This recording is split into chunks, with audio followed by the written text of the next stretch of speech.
বিসমিল্লাহির রহমানির রহিম। আজকে আমরা কোর্ট কাছারিতে ব্যবহৃত কয়েকটি সংক্ষিপ্ত শব্দ নিয়ে আলাপ করব। যেমন বিভিন্ন অর্ডার শিটে আপনারা দেখবেন একটা শব্দ লেখা থাকে ভিওপি, একটা ইলাবোরেশন কী হবে? ভিওপি এই শব্দটির ইলাবোরেশন হবে ভাইট অর্ডার পিটিশন।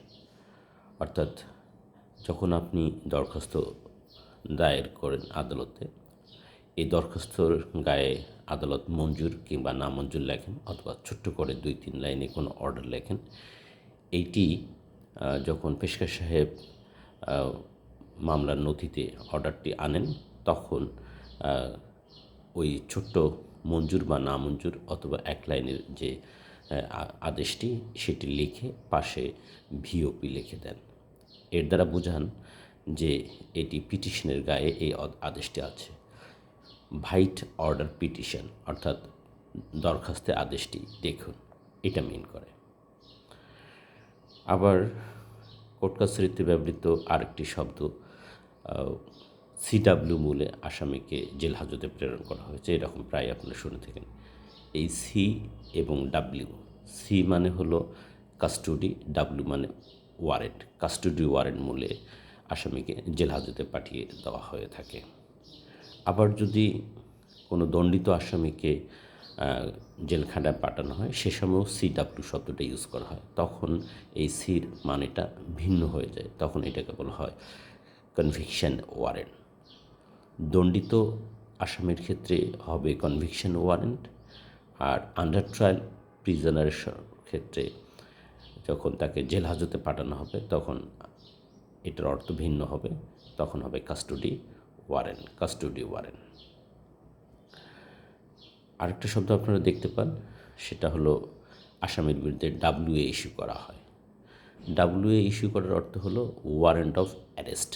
ডাব্লিউতে ওয়ারেন্ট হয় আর এতে হয় অ্যারেস্ট, এটাকে ওয়ারেন্ট অফ অ্যারেস্ট। অর্থাৎ যখন আসামির আদালতে সারেন্ডার করে না বা আদালতের নির্দেশ উপেক্ষা করে তিনি বাইরে থাকেন, তখন আদালত ডাব্লিউএ ইস্যু করতে পারেন। অথবা যখন কোনো আসামির বিরুদ্ধে আদালত অপরাধ বিচারার্থে আমলে নেন, তখন প্রযোজ্য ক্ষেত্রে আসামির বিরুদ্ধে ডাব্লিউ ইস্যু করতে পারেন। অর্থাৎ যখন প্রথম নালিশি দরখাস্ত আপনি দায়ের করলেন, আসামি দরখাস্ত করে আদালত 200 ধারায় পরীক্ষা করলো, পরীক্ষা করার পর আদালত তাৎক্ষণিকভাবে অপরাধটা যদি বিচারার্থে গ্রহণ করেন, সেক্ষেত্রে আদালত কখনো কখনো সমন ইস্যু করতে পারে অথবা কখনো কখনো ডাব্লিউ ইস্যু করতে পারে। এই ডাব্লিউ অর্থ হলো ওয়ারেন্ট অফ অ্যারেস্ট। একইভাবে ডাব্লিউ একটা শব্দ আপনারা শুনতে পান। এই ডাব্লিউ শব্দটার ইলাবোরেশন হলো warrant of witness. Warrant of witness, এই জন্য হয় ডাব্লিউ। আরেকটা শব্দ আপনারা দেখতে পান NWW, N for non bailable warrant of witness. অর্থাৎ সাক্ষীর বিরুদ্ধে যখন অজামিনযোগ্য গ্রেপ্তারি পরোয়ানা ইস্যু করা হয়, তখন এটাকে বলা হয় NWW, non bailable warrant of arrest. যদি ডাব্লিউ ইস্যু করা হয়, তখন পুলিশ অফিসার সাক্ষীকে গ্রেপ্তার করে তার কাছে বেইল নিয়ে তাকে ছেড়ে দিতে পারেন এবং বলতে পারেন অমুক তারিখে আপনার বিরুদ্ধে সাক্ষ্য দেওয়ার নির্দেশনা আছে, আপনি আদালতে যাবেন সাক্ষ্য দেওয়ার জন্য।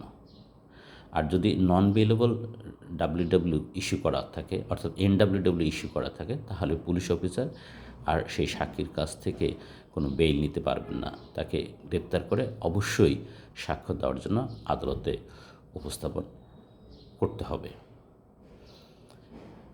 আবার কখনো আপনারা একটা শব্দ দেখতে পান back page of the CS. অর্থাৎ এখানে আমরা সিএস অর্থ chargesheet, C for charge, S for sheet. এই চার্জশিটের ব্যাক পেজেও আমরা বেশ কয়েকটা এরকম সংক্ষিপ্ত শব্দ দেখতে পাই। তার মধ্যে অন্যতম একটি হলো PR।